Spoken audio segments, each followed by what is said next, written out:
warahmatullahi wabarakatuh. Berjumpa lagi dengan Ibu di pelajaran PPKN. Oke, untuk mengawali semester ini, bab yang akan kita bahas adalah sistem hukum dan peradilan internasional. Pada pertemuan kali ini, yang akan kita bahas yang pertama adalah pengertian hukum internasional, yang kedua subjek hukum internasional, yang ketiga asas hukum internasional, yang keempat sumber-sumber hukum internasional, dan yang kelima adalah bentuk produk hukum internasional. Oke, yang pertama kita akan bicarakan tentang pengertian hukum internasional. Baik, kita sebelumnya kita ingat-ingat dulu ya materi semester lalu, yaitu mengenai hukum. Sebenarnya hukum itu apa sih?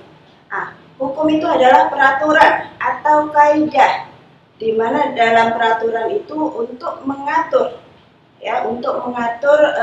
tingkah laku manusia.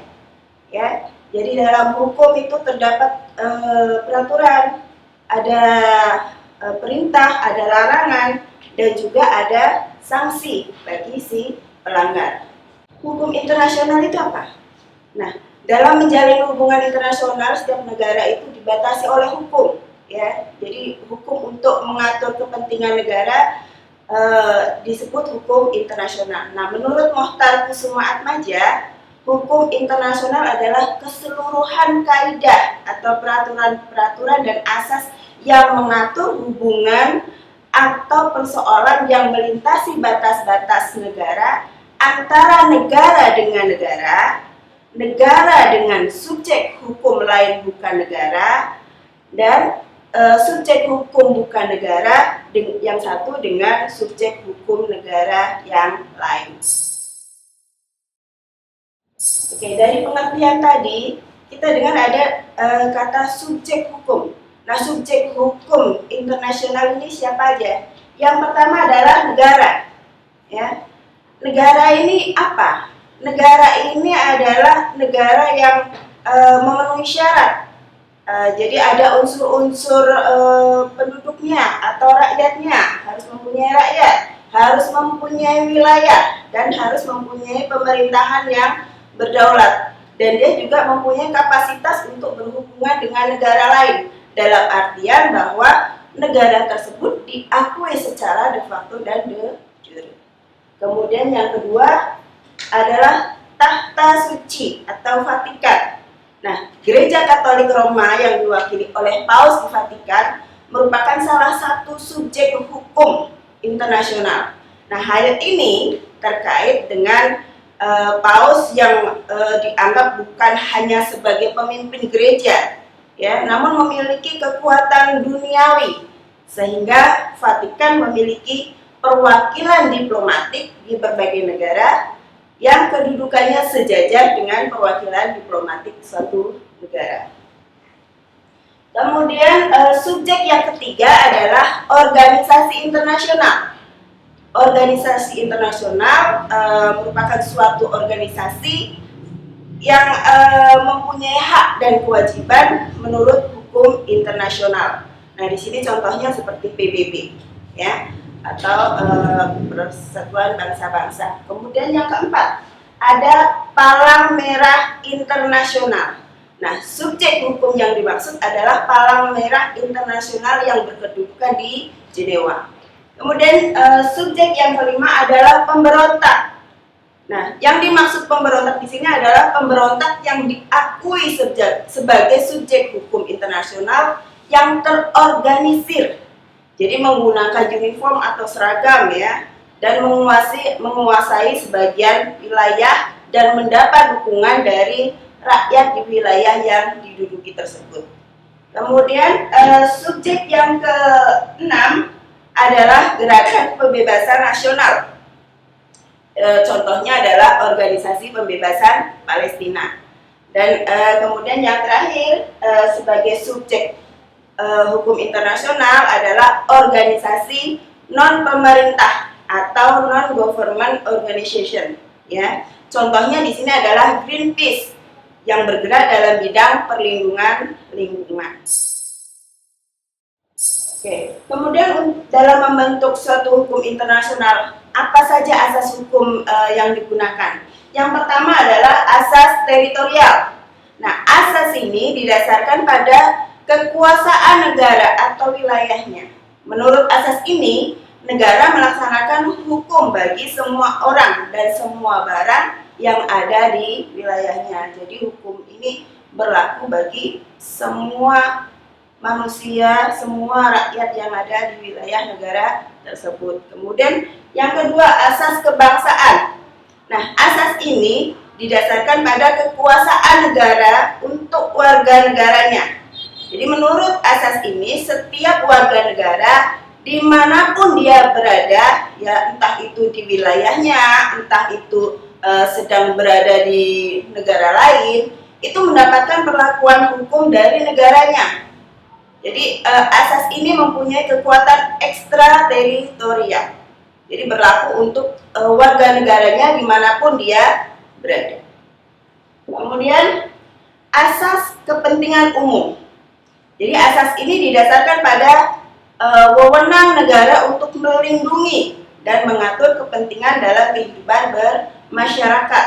Jadi hukum dibuat untuk melindungi atau mengatur kepentingan umum.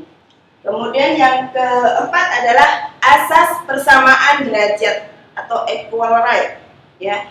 Jadi hubungan antar bangsa itu hendaknya didasarkan pada asas bahwa negara yang berhubungan adalah negara yang berdaulat dan mempunyai kedudukan sama. Ya, jadi tidak ada negara maju, nggak ada negara miskin. Jadi hukum yang berlaku itu sama untuk semua negara. Jadi masing-masing negara itu bisa saling menghormati. Kemudian yang selanjutnya adalah asas keterbukaan.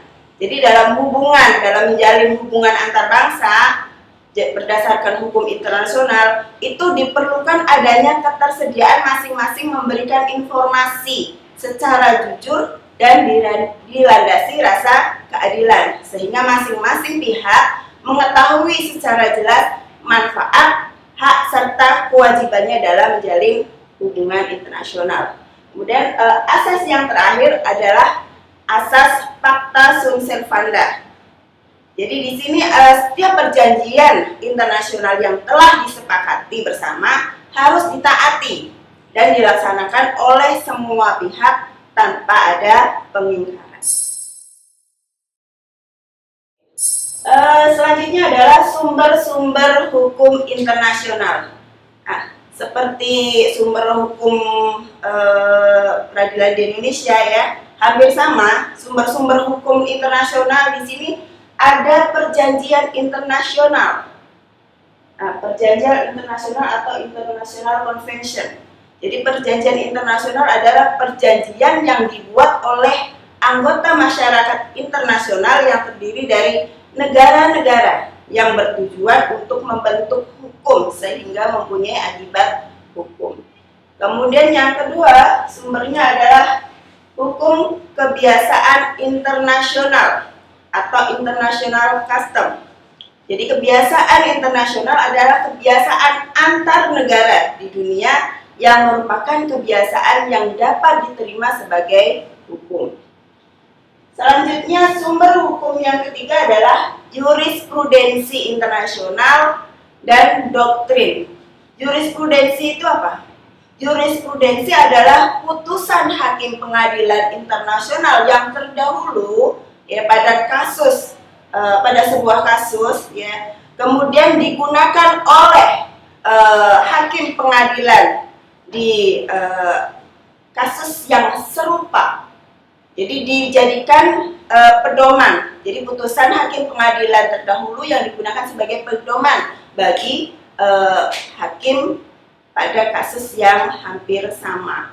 Kemudian doktrin. Doktrin itu adalah pendapat para ahli hukum internasional. Nah, yang keempat adalah sumber hukumnya adalah prinsip hukum umum yang diakui bagi negara-negara yang berdaulat. Prinsip ini didasari sistem hukum positif dan lembaga-lembaga hukum di dunia. Selanjutnya bentuk-bentuk produk hukum internasional.